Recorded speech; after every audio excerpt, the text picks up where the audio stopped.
Hello students, welcome back to my channel.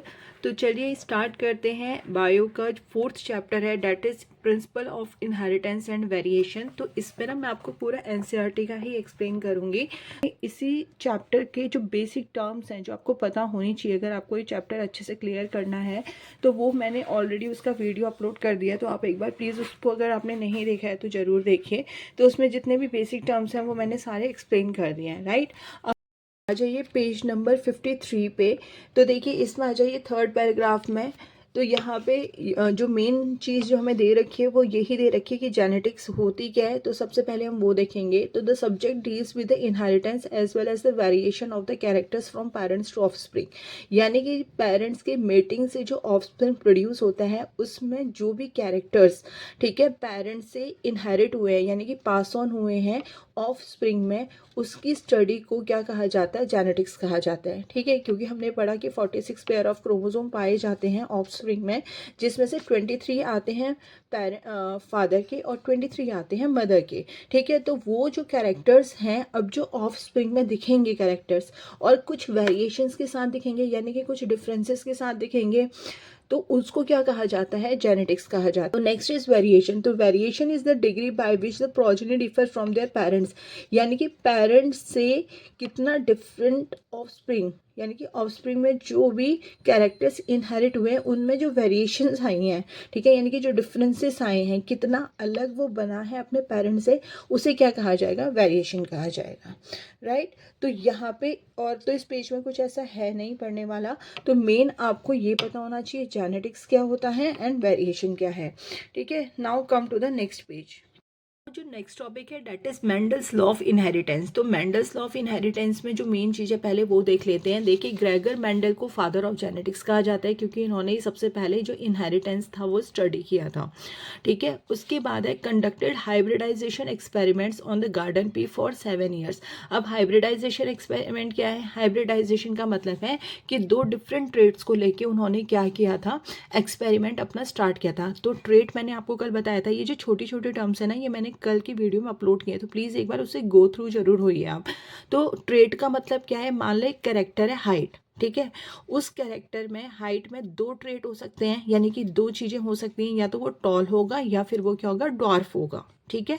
तो toll और dwarf दोनों क्या है? एक दूसरे के अपोजिट ट्रेट्स हैं, तो इसलिए उनको क्या कहा जाएगा? Contrasting traits. अब हाइब्रिड का कहने का मतलब क्या है? अभी हम आगे पढ़ेंगे तो आपको और क्लियर होता रहेगा। तो हाइब्रिड कहने का मतलब है कि अगर एक पेरेंट से टॉल आया है तो दूसरे पेरेंट से ड्वार्फ आएगा, तो दो अलग अलग ट्रेड्स आएंगे, तो उसी को कहा गया हाइब्रिडाइजेशन, ठीक है।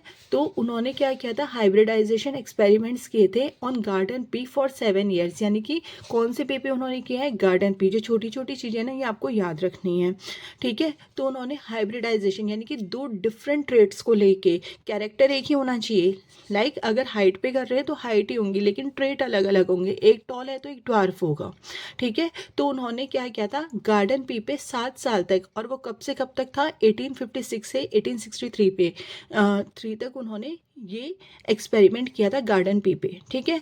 तो performed experiment on large sampling size which gives greater credibility to the data. यानी कि उन्होंने जो भी एक्सपेरिमेंट किया ऐसा नहीं था तो कि थोड़ी सी मटर लेके कर दिया। उनका जो सैम्पल साइज था वो बड़ा था, जिससे ये पता चल सके कि रैंडम रिजल्ट्स नहीं है, ये एक्चुअली यही रिजल्ट आते हैं। तो उनका जो सैम्पल साइज बड़ा होने की वजह से उनकी स्टडी को इतनी क्रेडिबिलिटी मिली थी, जो भी उन्होंने डेटा कलेक्ट किया था उसको। तो Mendel investigated characters in the garden pea plant which were manifested as two opposing trait. उन्होंने जो भी एक्सपेरिमेंट किए, ठीक है, अभी हम पढ़ेंगे कि उन्होंने कितने ट्रेड्स को लेके किए थे। तो उन्होंने हर बार क्या किए? दो अपोजिंग ट्रेड पे लिए लेके एक्सपेरिमेंट किया। यानी कि जो उन्होंने गार्डन पे लिया, सपोज उनको हाइट के लिए करना था तो उन्होंने दो उसके अपोजिट ट्रेड्स लिए, एक टॉल लिया तो एक ड्वार्फ लिया, एक येलो सीड लिया तो एक ग्रीन सीड लिया, ठीक है। ऐसे ही उन्होंने अगर राउंड सीड लिया तो एक कंस्ट्रक्टेड सीड लिया। तो इस तरह से उन्होंने क्या किया ना, दो अपोजिट ट्रेड्स ले गए, यानी कि एक ही कैरेक्टर के दो अपोजिट ऑप्शंस लेके, कंट्रास्टिंग का मतलब है कि दो अपोजिट ट्रेड्स लेके उन्होंने किया, एक टॉल लिया तो एक ड्वार्फ लिया, एक राउंड सीड लिया तो एक रिंकल्ड सीड लिया, एक येलो कलर्ड सीड लिया तो एक ग्रीन कलर सीड लिया। तो अभी हम पढ़ेंगे कि उन्होंने कौन कौन से ट्रेड्स पे अपना एक्सपेरिमेंट स्टार्ट किया था।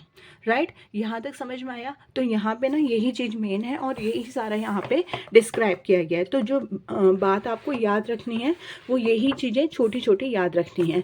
अब है Mendel investigated characters in the garden pea plant. अब देखिए, ही ऑलवेज स्टार्टेड, उन्होंने अपने जो भी एक्सपेरिमेंट स्टार्ट किए, ठीक है, उन्होंने क्या किया, उसके लिए ट्रू ब्रीडिंग या फिर प्योर लाइंस उन्होंने ली। तो इसका कहने का मतलब क्या है कि ही ऑलवेज स्टार्टेड द पॉलिनेशन, यानी कि जब उन्होंने मेटिंग करानी शुरू की, जब पॉलिनेशन करवाया गई पी प्लांट पे, तो उन्होंने हमेशा ट्रू ब्रीडिंग पी लाइंस लिए। तो ट्रू ब्रीडिंग पी लाइंस कहने का मतलब ये है कि होमोजाइगस, यानी कि टॉल है टी और टी, ठीक है, और अगर ड्वार्फ है तो उसके लिए स्मॉल टी। ऐसा नहीं लिया कि जैसे कैपिटल टी और स्मॉल टी भी क्या होता है, इसमें टी डोमिनेट है, यानी कि टी बड़ा है, यानी कि टॉल प्लांट ही आएगा। लेकिन उन्होंने ऐसा नहीं लिया, उन्होंने टॉल यानी कि टी होमोजाइगस, ये सारी चीज़ें मैंने कल एक्सप्लेन की। मैं इसलिए बोल रही हूँ कि आप बार बार कि आप एक बार वो वाला वीडियो ज़रूर जाके देखिएगा, तो उसमें ये सारी चीज़ें ना आपको मतलब कि क्लियर हो जाएंगी। तो देखिए, तो उन्होंने क्या किया, जब भी उन्होंने पॉलिनेशन स्टार्ट किया तो उन्होंने प्योर लाइन, तो प्योर लाइन का मतलब है कि कैपिटल टी सेम होंगे एक साथ, स्मॉल टी ये क्या होंगे, सेम होंगे, ठीक है। तो कैपिटल टी किसको डिनोट कर रहा है, टॉल हाइट को, और स्मॉल टी किसको डिनोट कर रहा है, ड्वार्फ हाइट को, ठीक है। अब जब भी ये कंट्रास्टिंग ट्रेड्स साथ आएंगे, अपोजिट ट्रेड्स, जैसे टॉल और ड्वार्फ आ गया, तो इनमें से एक अपने आप को डोमिनेट करेगा। और यहाँ पे कौन अपने आप को डोमिनेट कर रहा है, यहाँ पे टॉल डोमिनेट करता है, और जो स्मॉल टी है, जो ड्वार्फ है, ये अपने आप, ये रिसेसिव है, ये अपने आप को एक्सप्रेस नहीं कर पाता है, ठीक है। तो उन्होंने हर हमेशा जो भी एक्सपेरिमेंट स्टार्ट किया वो होमोजाइगस या फिर ट्रू ब्रीडिंग से स्टार्ट किया। तो ट्रू ब्रीडिंग समझ में आ गया ना, होमो का मतलब सेम। ऐसा नहीं होगा कि एक कैपिटल टी है एक स्मॉल टी है, ऐसा नहीं होगा, ठीक है। वो हमेशा उन्होंने क्या किया, मान लो उन्होंने वॉयलेट और वाइट फ्लावर्स के बीच में करवाई हाइब्रिडाइजेशन, तो वॉयलेट एक साथ रहेंगे और वाइट एक साथ रहेंगे, ठीक है। ऐसा नहीं होगा कि वॉयलेट अगर डोमिनेट है और रिसेसिव वाइट ले लिया, और डोमिनेंट वॉयलेट और रिसेसिव वाइट के बीच में ब्रीडिंग कराई, नहीं। उन्होंने क्या लिया है हमेशा, मतलब कि जो डोमिनेटिंग कैरेक्टर है उसका प्योर लाइन लिया, और जो ड्वार्फ रिसेसिव कैरेक्टर है उसका प्योर लाइन लिया, ठीक है। आया समझ में? चलिए, अब उन्होंने ऐसी ही ना कितने ट्रेड्स पे किए, मतलब उन्होंने कितने कैरेक्टर्स लिए। अगर हम कैरेक्टर्स की बात करें तो 7 कैरेक्टर्स उन्होंने लिए, ठीक है। वो 7 कैरेक्टर्स देखो आपकी बुक में दे रखे हैं पेज नंबर 54 में। तो आपको पता होना चाहिए कि इन 7 कैरेक्टर्स में कौन सा ट्रेट अपने आप को डोमिनेट कर रहा था। तो देखिए, फर्स्ट कैरेक्टर है सीड शेप, तो उसके ट्रेट्स कौन से हैं, ठीक है। तो उसके ट्रेड्स हैं राउंड एंड रिंकल्ड, यानी कि अगर एक सीड राउंड होगा तो दूसरा क्या होगा, रिंकल्ड होगा। तो इन दोनों के बीच में हाइब्रिडाइजेशन पॉलिनेशन उन्होंने कराया, हाइब्रिड करवाया। अगर सीड कलर उन्होंने येलो लिया तो, और उसका कंट्रास्टिंग ट्रेट कौन सा था, ग्रीन। तो ट्रेट समझ में आ गया ना, ट्रेट का मतलब है कि अगर एक कैरेक्टर है तो उसके ऑपोजिट 2 फीचर्स, ठीक है। जैसे फ्लावर कलर है, तो अगर क्या है, वॉयलेट है, तो उसका हाइब्रिड किसके साथ कराया है, वाइट के साथ। पॉट शेप, ठीक है, पॉट कलर, फ्लावर पोजीशन, अभी हम ये सब पढ़ेंगे, और स्टेम हाइट। तो अब उन्होंने क्या किया, इस तरह से 7 पेयर, ठीक है, इस तरह से उन्होंने क्या लिए, 7 पेयर लिए। जैसे 1 2 3 4 5 6 7, और 7 पेयर में टोटल कितने ट्रेड्स थे, 14 ट्रेड्स थे, क्योंकि हर एक पेयर में 2 ट्रेड्स हैं, ठीक है। तो इस तरह से मेंडल ने ट्रू लाइन या फिर प्योर लाइन ब्रीडिंग स्टार्ट की 7 कंट्रास्टिंग पेयर्स को लेके, ठीक है, यानी कि 14 ट्रेड्स लिए और 7 पेयर लिए, ठीक है। तो example tall and dwarf plant, तो एक कैरेक्टर ये हो गया, इसके दो ट्रेट हो गए। येलो एंड ग्रीन सीड, दूसरा कैरेक्टर ये हो गया, इसके दो ट्रेट हो गए। इन्फ्लेटेड और कंस्ट्रक्टेड पी, तो ये एक कैरेक्टर हो गया, इसके दो ट्रेट्स हो गए। तो इस तरह से उन्होंने 7 पेयर लिए, ठीक है। तो वो 7 पेयर कौन कौन से थे, ये देखिए, ये दे रखा है पेज नंबर 55 में, ऊपर टेबल आपको दे रखी है जो न्यू एनसीईआरटी है उसमें, ठीक है। तो इसमें दे रखा है कि स्टेम हाइट ली उन्होंने, ठीक है। अगर एक टॉल ली तो दूसरी ड्वार्फ, फ्लावर कलर लिया उन्होंने, एक वॉयलेट लिया तो दूसरा वाइट। फ्लावर पोजीशन कहने का मतलब है कि मान लो ये स्टेम है, ठीक है, पी का, तो ये होता है टर्मिनल जो ऊपर लगे होते हैं फ्लावर्स, और एक्सियल का मतलब है जो ब्रांचेस फॉर्म में लगे हैं, ठीक है। तो इस पोजीशन को कहते हैं एक्सियल, और ये जो पोजीशन होती है इसको कहते हैं टर्मिनल।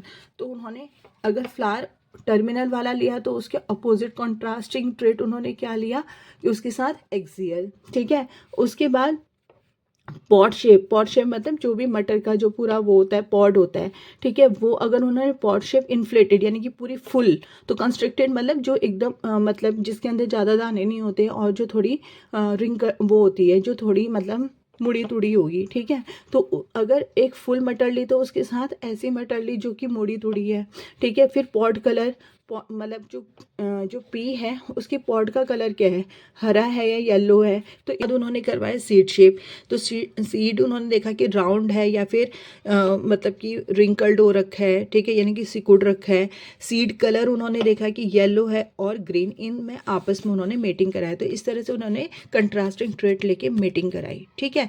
अब इनमें से, इन ट्रेट में से किसने अपने आप को डोमिनेट किया, यानी कि जब इनको आपस में हाइब्रिड करवाया तो कौन सा ट्रेट, टॉल आया, वॉलेट आया, एक्सियल आया, कौन से आए, तो ये आपको लर्न करना है। तो देखिए, इसको लर्न करने का ना एक तरीका है ग्रेविटी, GRAVTY, आई नहीं आएगा यहाँ पे, यानी कि जब मीटिंग कराई तो जो प्रोजनी आई यानी कि जो जनरेशन आई उसमें कौन सा कैरेक्टर या कौन सा ट्रेट उस कैरेक्टर का डोमिनेट हुआ। तो देखिए, जब उन्होंने पॉड कलर में करवाया तो ग्रीन, ठीक है, ग्रीन कलर ने अपने आप को डोमिनेट किया। मटर की जो पॉड होती है वो वैसे भी कैसी होती है, ग्रीन। कैसी मटर छांटते हैं हम, जो राउंड शेप की हो, तो राउंड ने अपने आप को डोमिनेट किया। उसके बाद है एक्सियल फ्लावर, यानी कि कहाँ पे फ्लावर ज़्यादा होते हैं, टर्मिनल पे तो 1-2 फ्लावर होंगे, तो एक्सियल जो ज़्यादा होंगे उन्होंने अपने आप को डोमिनेट किया। वॉयलेट और वाइट में से वॉयलेट कलर ने अपने आप को डोमिनेट किया, क्योंकि जो वाइट कलर होता है वो एज सच कोई कलर नहीं होता है, ठीक है, यानी कि उसने कोई प्रोटीन ही प्रोड्यूस नहीं किया, इसलिए फिर वॉयलेट कलर ही अपना कलर डोमिनेट करेगा। फिर टॉल हाइट ने अपने आप को डोमिनेट किया, ठीक है। ग्रेविटी, येलो सीड ने अपने आप को, अब देखो मटर तो थी हरी भरी, तो सीड भी क्या होनी चाहिए थी, ग्रीन, नहीं। तो यहाँ पे आपको याद रखना है कि जो सीड कलर आएगा वो येलो अपने आप को डोमिनेट करेगा। और देखिए, जो पॉट शेप है यानी कि हम मटर कैसे लेंगे, फुल लेंगे ना, ये जो तुड़ी मुड़ी होगी वैसे लेंगे, तो ये फुल जो पॉट शेप थी उसने आपको डोमिनेट किया, ठीक है। वाला जो पेज नंबर है ना 54, प्रिंसिपल ऑफ इनहेरिटेंस, इसमें यही सारी चीज़ें जो मैंने अभी आपको बताई, ठीक है। अब आ जाओ आप नेक्स्ट पेज पे। तो नेक्स्ट चलिए स्टार्ट करते हैं इनहेरिटेंस ऑफ वन जीन से, ठीक है। तो इनहेरिटेंस ऑफ वन जीन को मोनोहाइब्रिड क्रॉस भी कहा जाता है। क्यों, क्योंकि यहाँ पे उन्होंने सिर्फ एक उनका कैरेक्टर लेके क्या करवाया, आप उनको हाइब्रिड करवाया है, ठीक है, मीटिंग करवाई है, क्रॉस करवाया है, तो इसलिए इसको। अब देखिए, उन्होंने क्या किया, प्योर लाइन्स ली हर हमेशा। प्योर लाइन कहने का मतलब है कि होमोजाइगस मतलब सेम, क्योंकि ये भी टॉल है, ये भी टॉल है। और हर हमेशा हमने पढ़ा ना अभी, जो कैपिटल टी है, टॉल जो है वो अपने आप को क्या करता है, डोमिनेट करता है, ठीक है। अब मान लो ये टॉल है और ये ड्वार्फ है, इसमें भी कौन अपने आप को डोमिनेट करेगा, ये डोमिनेट करेगा। लेकिन उन्होंने ऐसा नहीं किया, हेट्रोजाइगस नहीं लिया। हेट्रोजाइगस का मतलब डिफरेंट नहीं लिए, उन्होंने सेम लेके किए। 2 टॉल लिए हैं, ठीक है, और 2 डॉर्फ लिए हैं, ठीक है। अब उन्होंने क्या किया, इनको आपस में क्रॉसिंग कराया। तो क्रॉसिंग कराने के लिए क्या करते हैं, जैसे 50% ये बनेगा, 50% ये बनेगा, इसको बीच में से हम ब्रेक कर देते हैं, ठीक है। तो इसको मैंने यहाँ लिख लिया, और इधर जो मैटरनल है वहाँ से क्या आ गया, ड्वार्फ आया, तो ये भी ब्रेक हो गया, टी में, ठीक है। अब देखो, अगर जब मैं इसको क्रॉस कराऊंगी तो क्या होगा, capital T small T, capital T small T, capital T small T and capital T small T. तो सारे क्या बने, इनमें से सब में किसने अपने आप को डोमिनेट किया है, कैपिटल टी ने। और जो बेटा अपने आप को डोमिनेट करता है ना, उसको हम पहले लिखते हैं और कैपिटल लेटर्स में लिखते हैं, ठीक है। तो यानी कि जो पहला F1 जनरेशन हमें जो मिली है, जिसको फीलियल प्रोजनी भी कहा जाता है, प्रोजनी का मैंने आपको बताया था था मतलब प्रोजनी का मतलब होता है जनरेशन। अब ये कौन सी जनरेशन है, F1 जनरेशन है, ये फर्स्ट जनरेशन है ये, ठीक है। तो फर्स्ट जनरेशन में सारे क्या बने, टॉल बने हैं, लेकिन वो सारे टॉल किसकी वजह से बने हैं, हेट्रोजाइगस, यानी कि एक कैपिटल टी है एक स्मॉल टी है, ठीक है। यानी कि 100% ही क्या बनेंगे, टॉल बनेंगे, और वो सारे क्या होंगे, हेट्रोजाइगस होंगे, ठीक है। तो आपको ये याद रखना है कि जब F1 जनरेशन आती है उसमें टॉल डोमिनेट तो कर रहा है, बट वो क्या है, हेट्रोजाइगस टॉल है, ठीक है। अब जो ये हेट्रोजाइगस टॉल मिला, उन्होंने क्या किया, इसी की सेल्फ पॉलिनेशन करा दी, यानी कि कैपिटल टी स्मॉल टी को उसी के साथ पॉलिनेशन करा दिया, ठीक है। तो क्या मिलेगा हमें, कैपिटल टी स्मॉल टी लिख लो, और कैपिटल टी और स्मॉल टी लिख लो, एक मैटरनल से आया है और एक पैटर्नल से आया है, दोनों को हमने सेल्फिंग कराया है, यानी कि जो कैपिटल टी स्मॉल टी हमें F1 में मिला था उसको उसी के साथ हमने हाइब्रिड करवाया, ठीक है। तो जब हाइब्रिड करवाया, देखो कैपिटल टी आ जाएगा, कैपिटल टी स्मॉल टी आ जाएगा, कैपिटल टी स्मॉल टी, जैसे ये नहीं लिख सकते हम स्मॉल टी कैपिटल टी, यानी कि पहले ड्वार्फ नहीं आएगा, जो डोमिनेट कर रहा है वही पहले आएगा, और स्मॉल टी एक साथ आ गया, ठीक है। तो F2 जनरेशन जो आई, पहले पॉलिनेशन से F1 जनरेशन आई थी, फिर हमने सेल्फिंग कराई, तो ये हमें क्या मिली, F2 प्रोजनी मिली है, ठीक है। तो F2 में क्या हुआ है, देखिए टॉल, ठीक है, टॉल और ड्वार्फ दोनों में कौन डोमिनेट करेगा, अपने आप को टॉल करेगा, और एक हमें मिला है ड्वार्फ भी, क्योंकि ड्वार्फ ने आपस में हाइब्रिड किया, ठीक है। तो अब यहाँ पे ड्वार्फ भी मिला है। तो मेंडल ने देखा कि जो फर्स्ट F1 जनरेशन है उसमें हमें रिसेसिव कैरेक्टर देखने को ही नहीं मिला है, सिर्फ डोमिनेटिंग कैरेक्टर देखने को मिला है, और जो F2 प्रोजनी है यहाँ पे डोमिनेट कैरेक्टर के साथ साथ हमें रिसेसिव कैरेक्टर भी देखने को मिला है। तो रिसेसिव कैरेक्टर सिर्फ कब होगा, जब वो होमोजाइगस कंडीशन में होगा, यानी कि जब दोनों सेम आएंगे, ठीक है। अगर वो हेट्रोजाइगस में आ रहा है, वो तो अपने आप को डोमिनेट ही नहीं कर पा रहा। अब क्या होता है, मैंने आपको 2 टर्म बताई थी पिछले वीडियो में, जेनोटाइप और फेनोटाइप। अगर हमें निकालना है तो फेनोटाइप होता है फिजिकल कैरेक्टर, यानी कि फिजिकल कैरेक्टर में टॉल 2 ही कैरेक्टर आएंगे, या तो टॉल आएगा या ड्वार्फ आएगा। तो टॉल कहाँ पे आ रहा है, एक यहाँ पे आ रहा है, क्योंकि यहाँ पे तो दोनों ही टॉल हैं, एक आ रहा है कैपिटल टी स्मॉल टी, यहाँ पे टॉल आ रहा है, एक यहाँ पे टॉल आ रहा है। तो 3:1 की रेशियो है टॉल और ड्वार्फ की। तो फिनोटाइप कैसा हो गया, टॉल और ड्वार्फ की रेशियो कितनी आई है, 3:1 की, ठीक है। जिनोटाइप होता है उनका जेनेटिक मेकअप कैसा है, तो 3 तरह के जेनेटिक मेकअप मिले हमें यहाँ पे, एक तो कैपिटल टी मिला है, एक कैपिटल टी स्मॉल टी मिला है, और एक टी मिला है। तो ये 3 हमें क्या मिले हैं, जीनोटाइप्स मिले हैं। अब ये कितने मिले हैं, देखो ये कितना है, कैपिटल टी एक ही है तो 1 आ जाएगा, कैपिटल टी स्मॉल टी 2 हैं, ठीक है, तो ये 2 आ जाएंगे, और स्मॉल टी कितना है, 1 है, यानी कि 1:2:1 की रेशियो आ गई, ठीक है। अब देखो अगर ये पूरा 100% है, इसको बोलते हैं प्यूनिट स्क्वायर, ठीक है। ये जीनोटाइप फाइंड आउट करने के लिए होता है, तो इसको क्या कहा जाता है, पुनेट स्क्वायर। तो इसमें क्या हुआ कि अगर ये पूरा 100% है तो हम इसको कैसे डिवाइड करेंगे, 25 तो 25% हमें ये मिला है टॉल, 25% हमें ड्वार्फ मिला है, और टी यानी कि जो जीनोटाइप है वो टी कितना मिला है, 25 कितना हो जाएगा, 50%, ठीक है। तो इस तरह से 50%, 25%, 50%, 25%, तो इस तरह से हमारा प्यूनिट स्क्वायर हमें क्या बताता है, जीनोटाइप एंड फिनोटाइप बताता है। तो ये पूरा आपका इनहेरिटेंस ऑफ 1 जीन है, जो कि आपकी पूरी बुक में पेज नंबर 55 से लेके यहाँ तक पूरा यही एक्सप्लेन किया हुआ है, जो कि मैंने आपको बेसिक जो पिछली वीडियो है ना उसमें ये सारा होमोजाइगस क्या होता है, हेट्रोजाइगस क्या होता है, मोनोहाइब्रिड क्रॉस इसको क्यों बोलते हैं, क्योंकि उन्होंने एक कैरेक्टर को लेके क्रॉसिंग करवाई है इसीलिए कहते हैं, ठीक है। तो ये सारा वही है, आप एक बार अगर पढ़ेंगे तो आपको अच्छे से समझ में आ जाएगा।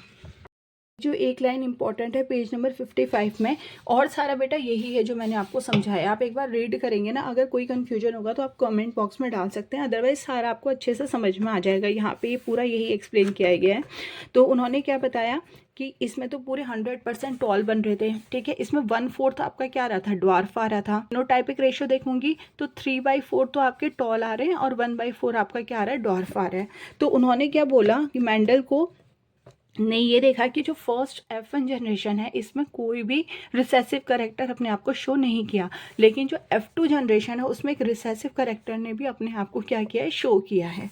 ठीक है, तो उन्होंने यही देखा और साथ में उन्होंने क्या बोला कि कभी भी एक कैरेक्टर ही अपने आप को डोमिनेट करेगा, कभी भी ऐसा नहीं होगा कि दोनों कैरेक्टर आने से, जैसे यहाँ पे एक स्मॉल टी आया था एक कैपिटल टी, लेकिन ब्लेंडिंग नहीं होगी, इन बिटवीन कैरेक्टर नहीं आएगा। ठीक है, एक ही कैरेक्टर अपने आप को शो करेगा। तो क्या बोल रहे हैं, did not show any blending, यानी कि ये जो एक्सपेरिमेंट से उन्होंने क्या देखा कि यहाँ पे कोई ब्लेंडिंग नहीं आई है। ऑल ऑफ स्प्रिंग्स वर इधर टॉल और डॉर्फ, या तो वो टॉल ही होंगे क्योंकि टॉल अपने आप को डोमिनेट कर रहा है, ये डॉर्फ ही होंगे। ठीक है, आया समझ में। और जो F2 स्टेज में हमें दोनों ट्रेड्स मिले हैं वो किस प्रोपोर्शन में मिले, 3:1, क्योंकि 3 यहाँ पे टॉल हैं, है ना, 3 यहाँ पे क्या है, टॉल है, और एक क्या है, डॉर्फ है, तो 3:1 आपका आ गया है। आया समझ में। तो ब्लेंडिंग नहीं आई है, ना तो F1 स्टेज में कोई ब्लेंडिंग आई है, ना F2 स्टेज में कोई ब्लेंडिंग आई है। ब्लेंडिंग मतलब दोनों का मिक्स होके कुछ नहीं बना, इन बिटवीन हाइट नहीं आई है। ठीक है, या तो वो टॉल ही जाएगी या फिर डॉर्फ ही जाएगी। ठीक है, अब देखिए क्या बोला है, द F1 में ऑल हेट्रोजाइगस, F1 जब हमने क्रॉसिंग की थी सारे हेट्रोजाइगस थे, एक capital T small T, capital T small T, इनको बोलते हैं हेट्रोजाइगस जब डिफरेंट रेट एक साथ आते हैं। ठीक है, लेकिन ऑल टॉल थे, तो F1 only resembles like one parent, तो जो प्रोजनी बनी, ठीक है, वो क्या है, टॉल आई है सारी की सारी, तो वो अपने एक पेरेंट की तरह दिखेगी, दूसरा पेरेंट तो दिखेगा ही नहीं जो रिसेसिव है F1 में। ठीक है, तो he surprise by knowing that F2 generation some of the offspring were dwarf, लेकिन जो F2 जनरेशन है उसमें कुछ हमारे क्या हुए जनरेशन, वो क्या हुई है, डॉर्फ हुई है। ठीक है, बाकी आधे क्या हुए, टॉल हुए हैं, और कुछ जनरेशन डॉर्फ वाली भी आई है। ठीक है, तो 3/4 of the F2 plants were toll, क्योंकि 1 2 3 तीन क्या थे, टॉल थे, इसमें तो पूरा दोनों ही टॉल है, इसमें टॉल ने अपने आप को डोमिनेट किया, तो 3:1 का रेशो आ गया जो डॉर्फ वाला है। ठीक है, now come to the test cross. तो देखिए टेस्ट क्रॉस क्या होता है, तो देखिए बेटा क्या हुआ, हमें जेनोटाइप क्या मिला, 1:2:1, यानी कि 3 हमें क्या मिले, टॉल मिले, है ना, 3 हमें क्या मिले, टॉल। अब उनका जेनोटाइप क्या था, यानी कि वो टॉल किसकी वजह से मिले, एक तो कैपिटल टी की वजह से, और एक हमें मिला है कैपिटल टी स्मॉल टी की वजह से। अब ये हमारे अगर टॉल आए हैं F2 जनरेशन में, तो हमें कैसे पता किसकी वजह से आए हैं, यानी कि टी की वजह से टॉल हुए हैं या फिर कैपिटल टी स्मॉल टी की वजह से टॉल हुए हैं। तो ये पता लगाने के लिए ना क्या किया जाता है, टेस्ट क्रॉस किया जाता है। ठीक है, यानी कि F2 जनरेशन में जो हमारे पास टॉल आए हैं उसका वो किस जीनोटाइप के हैं, वो कैपिटल टी वाले टॉल हैं या फिर कैपिटल टी स्मॉल टी वाले टॉल हैं। तो इसको पता लगाने के लिए क्या किया जाता है, टेस्ट क्रॉस किया जाता है। तो टेस्ट क्रॉस देखो, to know the genotype of the tall plant, यानी कि F2 में हमें जो टॉल प्लांट मिले हैं वो किस जीनोटाइप के हैं, टी वाले हैं या फिर कैपिटल टी स्मॉल टी वाले हैं। उसको पता लगाने के लिए क्या किया जाता है, जो F2 में 2 हमें मिले हैं जेनोटाइप टॉल वाले, उसको हम किसके साथ क्रॉसिंग कराते हैं, F1 की जो क्या थी, रिसेसिव ट्रेट थी। रिसेसिव ट्रेट कौन सी थी, स्मॉल टी, इनके साथ कराते हैं। ठीक है, तो अब मान लो हमारे पास 2 केस आए थे, एक आया था कैपिटल टी स्मॉल टी और एक आया था टी, है ना, यहाँ पे एक आया था कैपिटल टी स्मॉल टी, एक आया था टी। इन दोनों को हमने किसके साथ करवाया है, क्रॉस। जो हमारा फर्स्ट जब हमने हाइब्रिड कराया था उसमें जो रिसेसिव ट्रेट था, तो रिसेसिव ट्रेट क्या था हमारा, स्मॉल टी, उसके साथ हमने इनकी क्रॉसिंग कराई। तो देखिए क्या हुआ, कैपिटल टी स्मॉल टी इसको बीच में से ब्रेक किया, ये दोनों आ गए, और स्मॉल टी दोनों ड्वार्फ आ गए। तो क्या हुआ, tall dwarf T dwarf T dwarf, यानी कि क्या टॉल कितने आए हैं, 50%, 25 पूरा 100 अगर मान लें तो यानी कि कैपिटल टी स्मॉल टी हमारे पास आ गए 2, स्मॉल टी हमारे पास आ गए 2, यानी कि 50% क्या आए हैं, टॉल आए हैं, और 50% क्या है, डॉर्फ आए हैं। ठीक है, अब दूसरा केस लेते हैं, अगर जो जीनोटाइप दूसरी जो हमारी टॉल आई थी वो क्या थी, कैपिटल की वजह से आई थी, यानी कि टॉल एक साथ आ गए थे। अब अगर मैं इसको रिसेसिव ट्रेट के साथ कराऊँ तो देखो क्या होगा, इसको ब्रेक करूँगी मैं बीच में से तो टी आ जाएंगे, और इसको ब्रेक करूँगी तो ये टी और ये टी आ जाएंगे। अब इनको कराओ cross, capital T small T, तो देखो डोमिनेटिंग कौन सा है, टॉल डोमिनेटिंग है तो सारे के सारे क्या आए हैं, टॉल आए हैं।